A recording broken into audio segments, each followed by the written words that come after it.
Ringville episode, Anthony Gamble.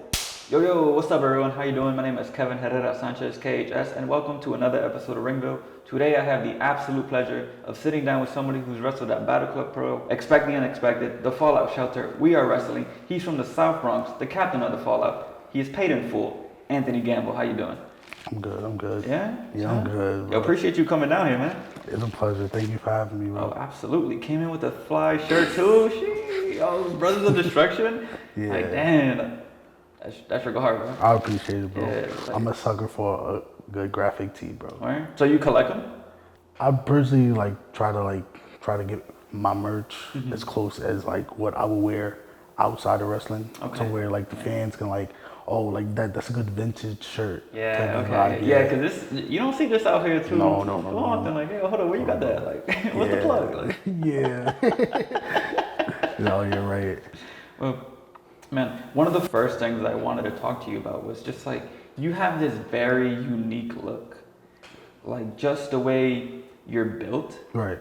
Where it's people like Samoa Joe, Otis, and it's just like this tank of a person. Right. How has that benefited you in your career? It made me stand out a lot. From the way I thought about gear, the way I thought about how would I. So what I initially did was vision what I would look like in ring and how would I look like walking through the curtain. Okay. And I picture that in my mind time and time again. And then I'm lucky that my boy designs all my gear. Really? Yeah. So shout out to James Taylor because he designs all my gear. So for me, it's just well, do I see myself wearing this? I'm big in sports and music, so I take inspiration from Wu-Tang or from the Locks, the album covers, or just I'm big on colors and So whatever color scheme the album is, you try to make your gear into that. Yeah. Oh, that's fire. Because it makes me stand out. Uh-huh. Because when I first started, a whole lot of people were wearing butcher cut singlets, and now I see a lot of people wearing it. So now for me, it's how can I stand out even more? Mm-hmm. My size help, but the colors really bring out the features that I want to be brought out. Yeah. And then hide certain features. What is important about choosing the right gear? Well, for me, it's every show that I'm on, I personally treat it like it's WrestleMania. So it's okay, if I'm designing this is what I'm gonna wear to this WrestleMania. Well, this is what I'm gonna wear to this WrestleMania. Because if you treat it like that, then everything feels big to you, and everything is just you care about it more. Because if you care about your appearance and how you walk to the ring, how you get into the ring, if you ever see me wrestle or ever see me walk to the ring, I try to be as different as possible from the way I enter to the way I leave. How important is it to make those distinguishes in that those little subtle movements in wrestling?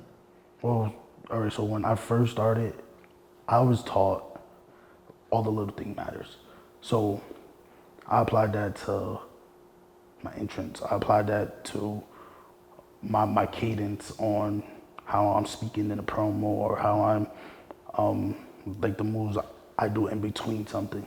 Because if all the little things matter, it makes all the other big things that people pop for matter even more. How you gonna get to the end and you didn't give the details? Yeah. Do you get any comparisons in wrestling in sense of your style?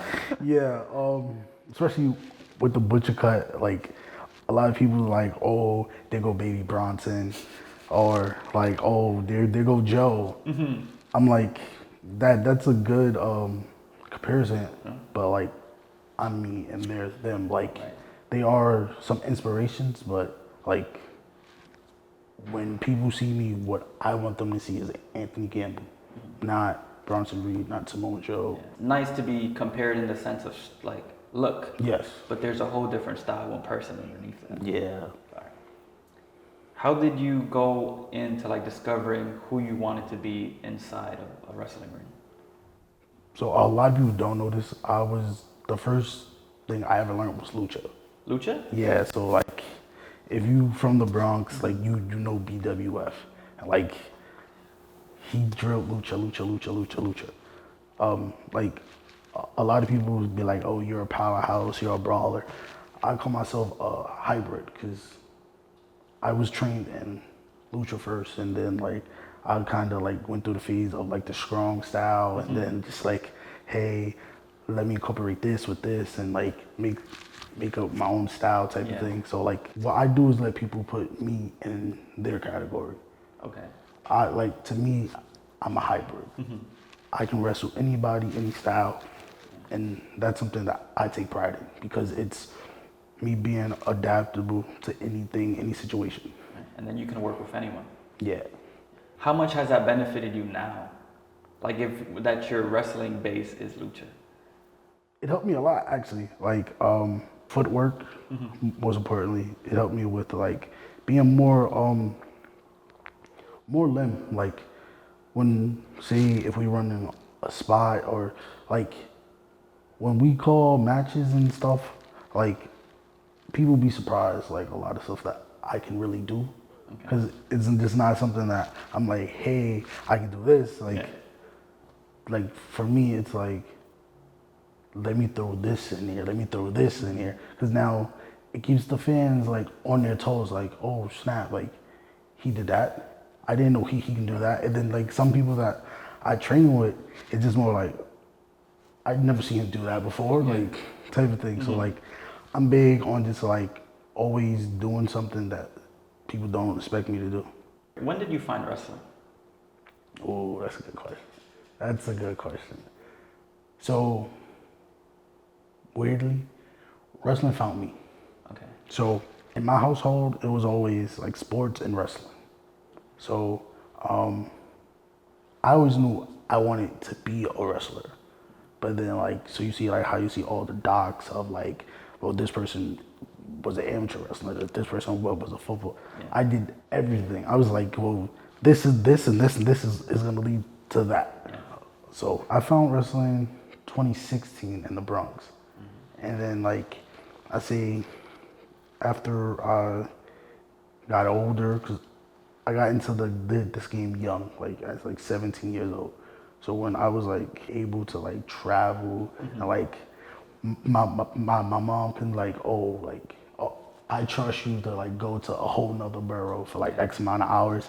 That's when like 2018 when like I really locked into wrestling type of thing. What was the school you first went to? So the school I first went to was Warriors of Wrestling. Warriors of Wrestling. Yeah. So the coaches there was Isaiah Wolf. He was the head trainer. Okay, yes. Joe Bellini owns Warriors of Wrestling. Okay. Yeah. So like, how did you find that? I was actually just looking for like, how can I get to the next level? Like, how can I take my passion to the next level? And I was looking, and I was like, this isn't Staten Island. I was like, I had never left the Bronx. How you get to Staten Island? I gotta take a boat. Yeah, like, it was a culture shock for me, honestly, bro. Because, like, for me, I was taking the train to the boat, to a bus, and then reverse a bus to the, the bus to the boat, to the train. Sometimes I wouldn't get home till like maybe 1:30 in the morning. Them ferries stop running after a while. Yeah. I mean, yeah. Like every 30, 45 minutes is like, you miss one. It's like, It goes from like every 15 to like maybe at like every 45, and then it's just like, oh, you just missed the boat. Now you gotta sit here for an hour, type of thing. like yeah. you can swim. Like, I can't swim. yeah, it'd be like that. Yeah. I can't swim. So I'm not the best swimmer either. Like, So like, I can float. But I can float, but I can't swim. Maybe a doggy paddle. That's about it. Real. That's about it. Hit it with a little. Right. Right. Okay. So you trained there, and it's like, how long until you have your first match? So for me, I trained for two whole years. Like before I like literally had my first match, I trained for like 2 years, 3 times a week. So I was getting on that ferry, like nonstop. Like I knew the schedule before the ferry even showed up, type thing. So like I was training it 3 times a week with Isaiah Wolf, like Tuesdays and Thursdays. And when I say like he was giving it to us, like he was giving it to us. So like that helped like prepared me for like when the moment finally came, type of thing. Okay. Yeah. Like what were some of the like lessons or just kind of techniques that Isaiah Wolf taught you? Footwork, like most importantly footwork, and then it was like, don't be afraid to mess up, because a lot of people don't notice, but like Anthony Gamble wasn't like my first ring name. Really? Yeah, so like if you like go look back and you In like the archives. Like, yeah, if you find it, you find it. I'm not gonna say it, but it's just like he helped me become comfortable with me being me. Nice. And just like me being comfortable with like, you are a bigger guy, but like you move like someone that's like 100 pounds soaking wet. So like you're kind of different than a lot of people that's in your class type of thing. So yeah. What are some of the fundamentals of footwork? Footwork is, to me, is the most important thing, because like footwork and basics. If you have good footwork and foot basics, you can put on a banger of a match. Like to me, everything doesn't have to be boom bang boom boom boom around the tope. Like if you have your basics, like you can put on a solid match. So like I take pride in like having good basics, good footwork. Early on in your career, you were in a group called the Hostile Collective. Yeah. With Stephen Camacho and Darius Carter. Yes. How did all that come to be? When it first got brought to my idea, well, when it first got brought to me, I thought it was a rib. I thought it was a rib, cause like Carter's world champ, and I was just like, there's no way they want me to be in a group. Yeah, like me, like, are you sure me? Like, but when I like finally met them and like we clicked, and like a lot of people don't understand like when you have good vets, like whether if they're like TV or not, but if you have good solid vets that can like guide you, what I can say, if it wasn't for Steve Camacho, Darius Carter, Isaiah Wolf, and my coaches at the Fallout now, like it would be no Anthony Gamble. Like Carter and Steve like gave me like that early confidence. Like you are good, but like now you hanging with the big dog. So like I'm big on one takes. I'm big on like when like you gotta be able to talk that talk and back it up. Like especially if you like in a group with Carter, like yeah, like that guy's on another level. He's going to talk his shit. Yeah. So like when they initially brought it to me, it was like, well, you're gonna be they're heavy. I'm like, huh? Like it's Darius Carter. He's the heavy, like. What am I gonna do? But it taught me like, really early. It was like I have confidence in you, because like back then it was like, well, this person's going this way, this person's going that way, that person's going that way. We want you with Carter, and I never understood why. But it was like the lessons he taught me, like even when we had matches like 6-man tags or just like tag matches, like him and Steve would like they would pick it apart, and like I would be like, why? Why is they picking it apart? Like I thought I did good, but then I started to see it from like their view of like you can be so much more than what you think. Like don't Limit yourself. Yeah, like don't limit yourself to what you can be. And like to this day now, it's just more like if I need advice, or like if I need someone to critique a match, or if I just want a promo and like, hey, what do you think? Is like those guys are the guys, like especially Carter, because like Carter is just on. Like as soon as he sees the camera, it's just like I'm on the go. What are some of the promo advice that you've gotten? One takes, most important. One take? One takes. Yeah, like one in and out. That's it.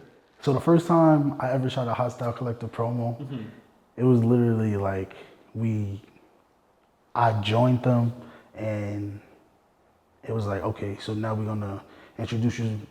We're gonna introduce you to the fans, and like Carter's like one take. I was like, huh? Like I've never done this before. Yeah. So like I tried my hardest not to speak.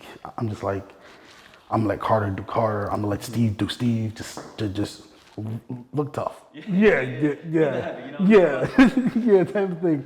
So like promo advice is just like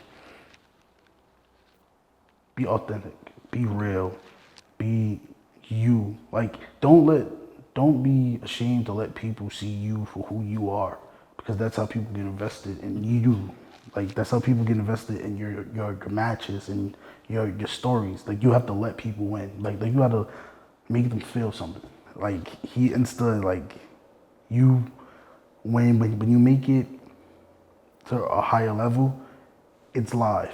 So since it's live, just try to get one take, look at the camera, say what you mean, get your message across, get everything that you need to get across, but don't forget to make the fans feel something. Because that's what a promo is. It's to get you invested into the match or the event or the situation that's like occurring. No, but that's a really good philosophy behind one take, where it's like once you do get onto the bigger platforms, it is live. Yeah. So it's really one take. Yeah. Like, oh, I never thought about it that way. That's really smart. Yeah. Dang. Go pick up that gem, you know? Like, Yeah. And to this day, that sticks with me. Like, if I have a match and like they're like do a promo, and like oddly enough, like Darius been in the locker room, so like it's always oh snap, Darius is probably listening. Oh snap, Darius is he's not far behind. So like I always try to, even though like we're not a group anymore, I still like try to like use the stuff that him and Steve taught me and like apply it.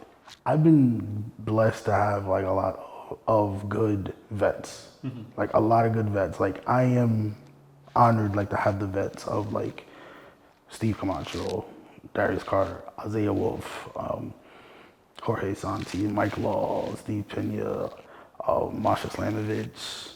how did you then go on to the Fallout shelter?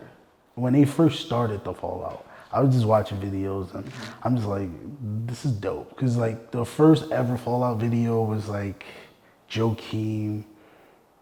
If people remember, it's like these big red doors, and Joakim is like dead center, and then like the coaches pop out, like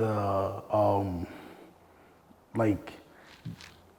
Have you ever seen a sitcom of like how they get introduced and then like the person pop out their head? That's literally what I saw.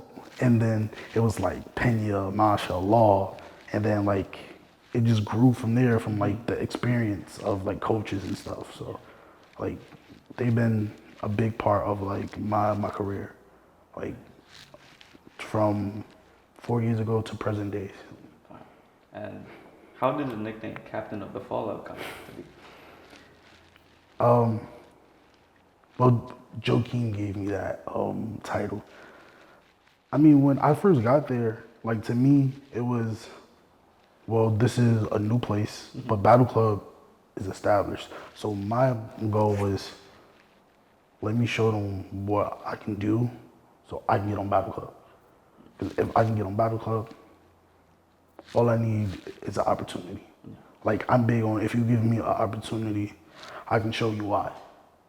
Like I may not look like much, but once I step between them ropes, I can show you why I belong with anybody, from TV to the indies. Like Man said you don't look like much. Come on, boy, talk your shit. Like I'm not one to brag of just like bro. This is what we here for, yo. Like Nah, but I'm big on giving other people flowers, like you and like my coaches and like everyone who like helped me get to like the stages that I'm at now, because like a lot of people really like, some people gave up on me, and it's just like the very few that didn't, like I'm very grateful for them, and like their investment in me doesn't go unnoticed. So like I'd like push myself to like try to get bigger opportunities just so I can make those people proud. Like your hard work, your investment in me didn't go for nothing. Talking about like a pretty big opportunity at We Are Wrestling. You competed in a dog collar match. Yeah. Against Lucas Chase. What was it like competing in a dog collar match? It was nothing how I expected. Really? Yeah, so it was news to me that it's the first ever dog collar match in the Bronx. So like being a part of history is like pretty cool. That's fire. Yeah. Congrats on that, yeah. Yeah, like that was one of my goals first coming in here, like let's make history. So like I can check that off my box now. Yeah. So like, but it was nothing how I expected it. It was like you see all these like hardcore matches and like ladder matches on TV and stuff. Like I have really never been in like no like match like that. Okay. So I was uncomfortable when the bell first rung, because I was just like, holy shit. Something to touch my neck. Yeah, like we're locked in. So it's just like, oh, okay. And then like, to me, I feel like I looked out in a crowd and like they was all for it. So like they're my people. So like I was just like, yeah, like let's go, like let's go do it. Like I was with everything. I was like, I'm gonna throw him off this. I'm gonna hit him with this. I'm gonna wrap the chain like this. And like, it was fun. That match made me realize I can do anything, because it's one of those matches that you don't really see. Yeah. Yeah, type you of don't, thing. Like it's especially like first collar match in the Bronx too. Right. That's great. So it was just like, oh, if I can do this, then I can do this. If I can do this, then I can do this. But it all started with that dog collar match. And it goes back to like not limiting yourself.